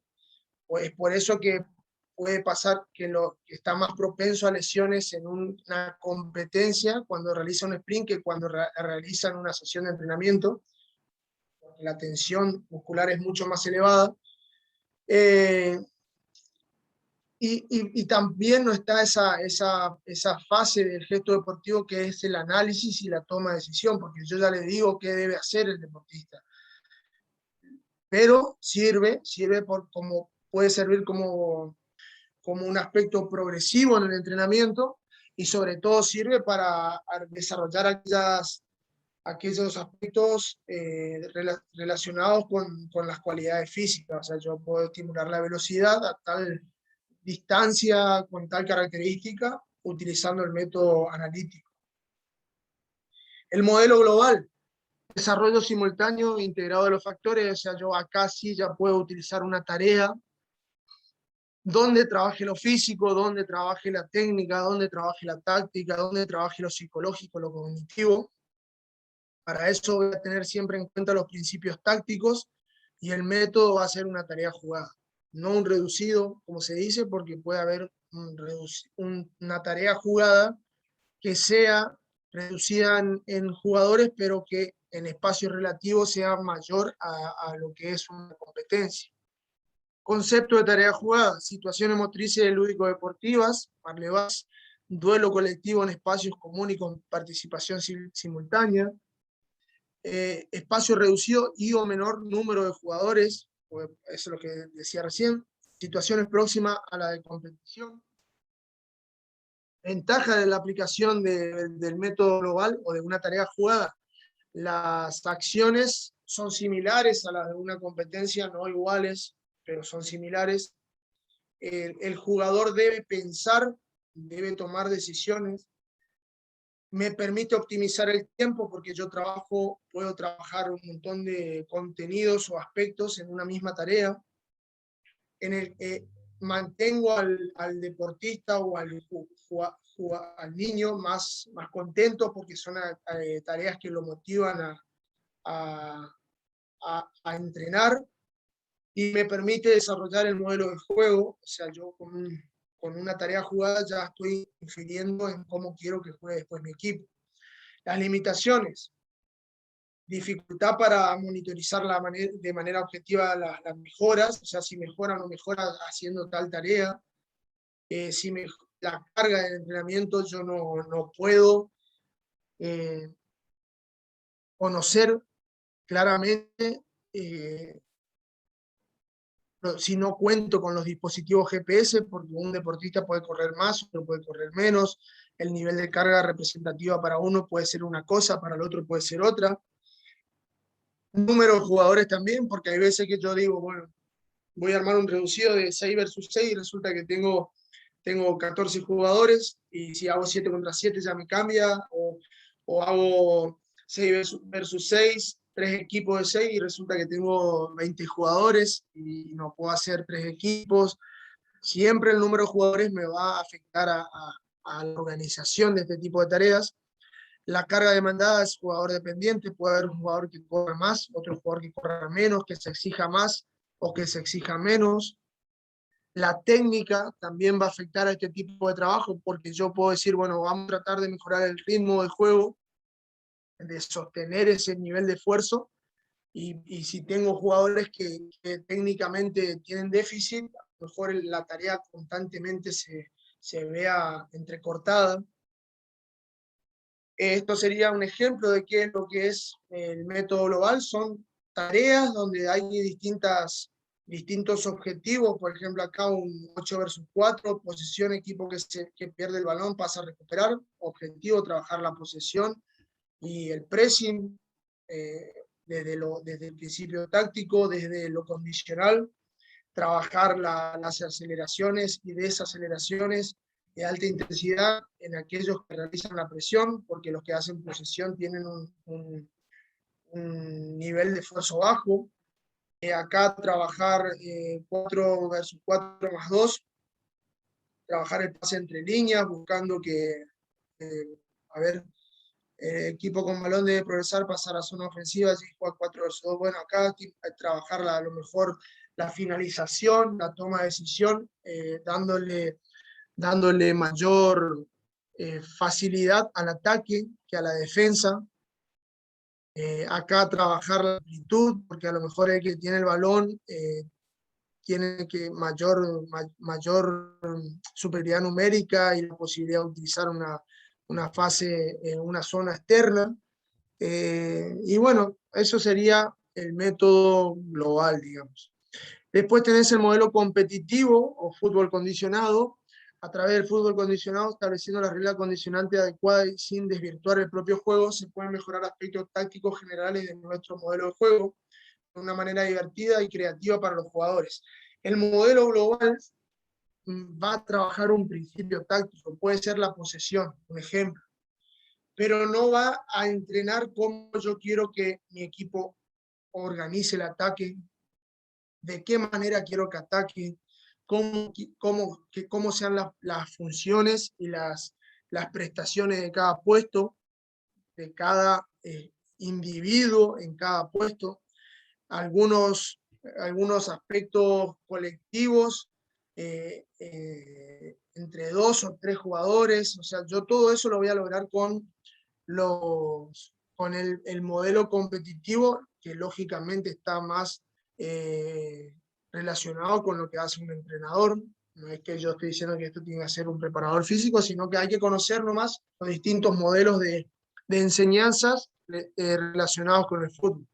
Bueno, un ejemplo de este modelo de trabajo es la priorización táctica, donde se dividen principios, subprincipios, subprincipios, y por ejemplo puede ser un principio táctico, puede ser la organización, el ataque organizado, el inicio con los laterales puestos en mitad de cancha, donde se va a buscar salir de fondo, salir jugando, digamos, y un subprincipio puede ser que hace el lateral con el volante del mismo sector, a lo mejor el volante se cierra para liberar la zona, para que el lateral tenga espacio para recibir. Un subprincipio puede ser cómo va a atacar el lateral, si se va a sumar a la fase ofensiva o no, simplemente va a ser parte del inicio del ataque, o sea, hay que ser un poco más específico, digamos, es más complejo el concepto de la priorización táctica, pero es más o menos para que se entienda. Puesto de campo específico, o sea, yo tengo que, a diferencia del global, que cualquiera puede trabajar a lo mejor en cualquier espacio de la tarea, acá ya trabaja el lateral en su sector, el volante en su sector, el central en su sector. Acciones colectivas, acciones específicas individuales, patrones de juego. A esto me refería, a lo mejor hacemos ataque directo, ataque combinativo, salida corta, salida mixta. Esto sería, por ejemplo, un ejercicio de fútbol condicionado o competitivo, con el objetivo de mejorar el pressing del equipo, o sea, la sincronización de cómo va a presionar el equipo. Esto es un ejemplo, hermano, no es que lo armamos nosotros para trabajar con nuestro equipo, para que se entienda nomás de qué se trata cada modelo de trabajo. Bien, modificación de la lógica del juego. Esto es lo que debemos hacer para que se presente aquella situación que nosotros queremos que suceda para trabajar algo en una tarea jugada. Porque en lo analítico nosotros ya determinamos todo lo que va a suceder. Aquí debemos armar algo que siempre va a variar en función de cómo se presente la situación de juego, pero nosotros tenemos que tratar de que a través de situaciones que nosotros imponemos se presente en mayor medida la situación que queremos mejorar. Entonces vamos a modificar espacios, armaremos espacios más amplios, más chicos. Subespacio quiere decir que a lo mejor para pasar a aquel espacio tengo que hacer primero 5 toques acá para pasar allá, o si entran a aquel espacio puede ingresar solamente tal jugador del equipo que defiende y puede ingresar 2 del equipo que ataca, entonces voy generando la situación que quiero mejorar. La modificación del tiempo, esto es lo que le decía recién, bueno, yo quiero mejorar la salida de fondo, bueno, armo un sector donde para pasar a la otra fase debo hacer primero 5 toques, entonces lo estoy obligando a que realicen, se genere esa situación donde un equipo presiona y el otro equipo está tratando de resolver para salir limpio. Modificación de la relación con el balón, modificación de la relación entre los participantes, a lo mejor cuando pasa uno, el otro no pasa, o cuando uno le toca al otro puede pasar, eso va a depender de la creatividad de cada uno, digamos, y lógicamente que todo esto que nosotros planteemos va a afectar a la carga del trabajo. No es lo mismo entrenar a lo mejor el pressing que entrenar el bloqueo. El pressing necesita, el jugador tiene que querer ir y presionar constantemente para poder tratar de recuperar. El bloqueo se queda paradito, se mueve para un lado, para el otro, para un lado, para el otro, y la prestación física no tiene nada que ver en un principio con el otro.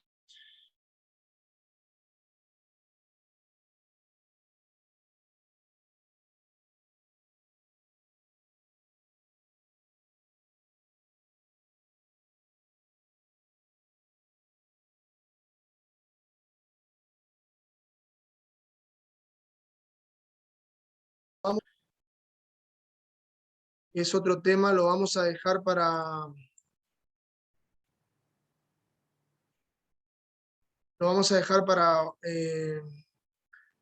la clase que viene.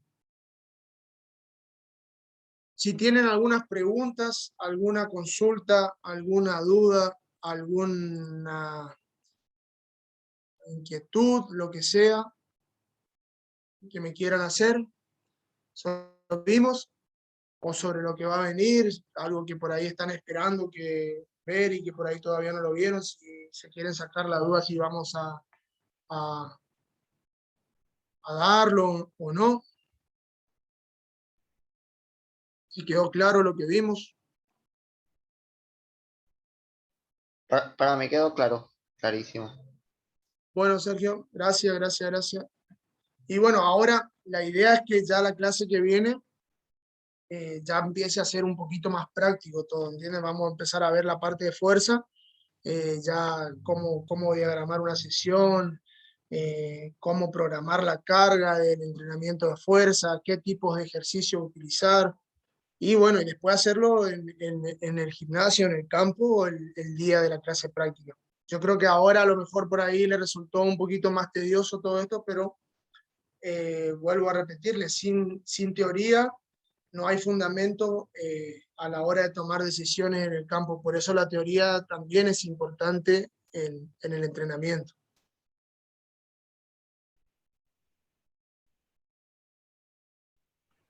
Profe, una consulta. Sí, Carlos. Los chicos, ¿desde qué edad, qué año pueden trabajar con carga o con fuerza, verdad? Y mira, yo por ejemplo tengo en el gimnasio donde yo trabajo chicos de 12 años que hacen entrenamiento de fuerza. Eso no va a afectarle al chico que entrene la fuerza, al contrario, le va a beneficiar en su formación, tanto deportiva como en su estado de salud, por decir. Lo que sí, lógicamente, hay que tener en cuenta la capacidad del chico, o sea, no, si entender que hay ejercicios que demandan cierto nivel técnico, que a lo mejor el chico todavía no tiene control motor, bueno, necesito armar algo más progresivo. Los pesos siempre van a ir también en relación a su posibilidad. Eh, Vamos a ver después cómo entender cuál peso es mucho y cuál masa es poca, o sea, siempre por la percepción de saber si está llegando a ese, muy pronto a ese, ahí no me sale la palabra, cuando la técnica, digamos, se ve deteriorada, si el chico llega muy pronto a eso, es porque el peso está siendo muy excesivo, entonces va a ser necesario bajar el peso, a lo mejor en un pre de banca, en una sentadilla, lo que sea, si no tiene la técnica correcta. Pero en sí, entrenar la fuerza puede hacerlo tranquilamente a los 11, 12, 13 años, y antes también, o sea, no hay, porque un chico cuando hace, por ejemplo, un multisalto, está entrenando la fuerza y puede hacer un multisalto a los 7 años, o 8 años. Así que hay que entender cuál es el concepto del trabajo de fuerza y por ahí se tergiversa o se cree que entrenar la fuerza es aquel entrenamiento que se utilizaba tradicionalmente en el gimnasio orientado hacia la hipertrofia, donde, ahí me sale la palabra que quería decir, cuando se llegaba al fallo muscular. Entonces, en el deporte, como en este caso en los chicos, no es necesario llegar al fallo muscular, por lo tanto no hay ese nivel de estrés mecánico, muscular que se genera a lo mejor en una persona que va al gimnasio a buscar hipertrofia.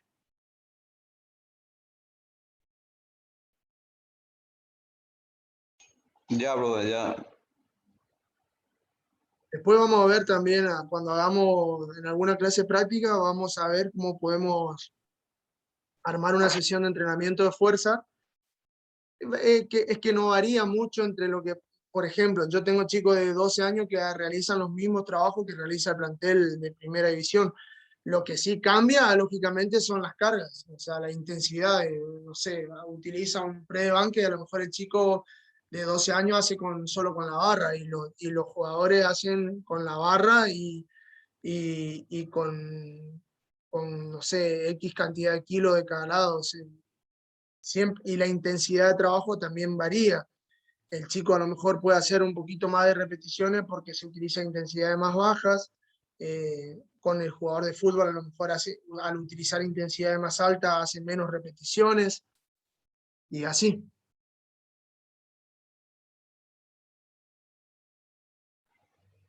Sabrina, Gracias. la clase... Ay, perdón, Jorge. Decime, Carlito. Gracias. Y decimos, pueden hacer también con su propio peso corporal también, referente a la carga. Sí, totalmente. Lo que pasa ahí hay una contradicción. Por ejemplo, porque el peso corporal muchas veces en algunos ejercicios es mucho más elevado que utilizar una barra o utilizar una mancuerna. Te doy un claro ejemplo. La flexo-extensión de brazo. Es un ejercicio en donde el patrón de movimiento utilizado es el empuje, por lo tanto está trabajando tríceps y pectorales en gran magnitud, por decir. Y, por ejemplo, hacer una flexo-extensión de brazo para un chico muchas veces resulta mucho más intenso que a lo mejor sentarse, acostarse en un banco y agarrar un disco de 10 kilos y empujarlo. Porque cuando empujan un banco está simplemente empujando o movilizando una masa de 10 kilos. Y cuando realiza una flexo-extensión de brazo está movilizando prácticamente el total de su peso corporal, que puede llegar a ser a lo mejor en un chico 40 kilos, 45 kilos, que si bien no moviliza todo, pero casi todo. Entonces resulta más intenso en ese ejercicio su propio peso corporal que, por ejemplo, un disco o una mancuerna. ¿Se entiende? Sí, bro, sí, sí. Eso siempre va a depender en cada ejercicio uno debe percibir el control motor que tiene un deportista, ya sea chico o grande, y si llega rápido a ese fallo muscular, vamos a suponer que yo determino, bueno, 6 repeticiones sin llegar al fallo muscular y resulta que con un peso llega rápido al fallo muscular, es porque estamos trabajando con un peso muy excesivo. Entonces debo bajar la masa movilizada para que la intensidad del trabajo tenga relación con lo que yo estoy buscando.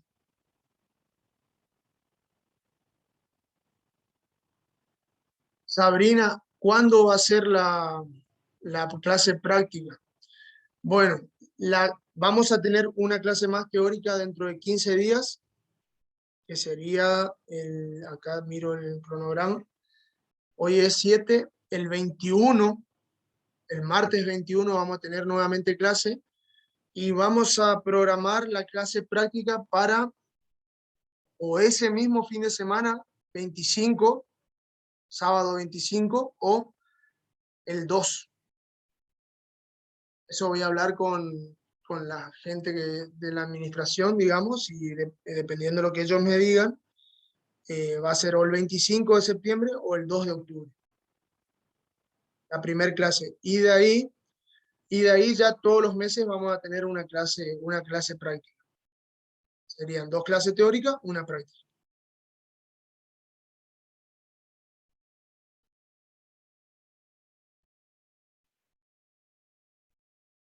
Bien, no sé si tienen alguna otra pregunta, consulta. Si no, los abandono, chicos, y estamos en contacto por el grupo, cualquier cosita que quieran preguntarme o alguna duda que les haya quedado, me escriben ahí, no hay ningún problema.